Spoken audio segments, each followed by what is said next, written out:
Kisah Nabi yang membuat pakaian besi. Assalamualaikum warahmatullahi wabarakatuh.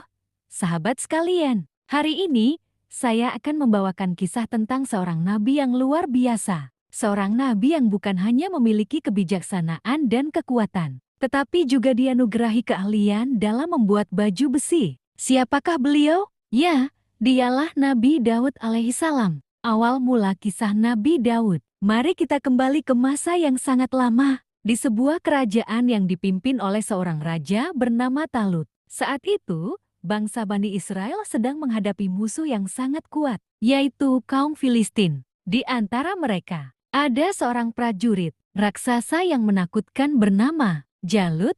Semua orang ketakutan, tak ada yang berani menghadapinya. Tapi kemudian, muncullah seorang pemuda pemberani bernama Daud.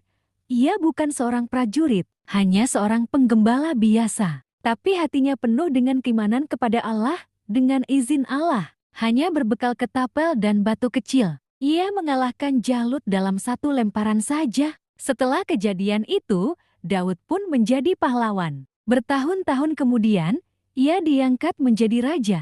Tapi bukan hanya itu, Allah juga memilihnya sebagai seorang nabi. Dan inilah awal kisahnya sebagai seorang pengrajin pakaian besi. Mukjizat Nabi Daud, besi yang melunak. Allah memberikan banyak keistimewaan kepada Nabi Daud. Salah satunya adalah suara yang sangat merdu. Ketika ia membaca kitab Zabur, gunung-gunung dan burung-burung ikut bertasbih bersamanya. Tapi ada satu mukjizat lagi yang luar biasa.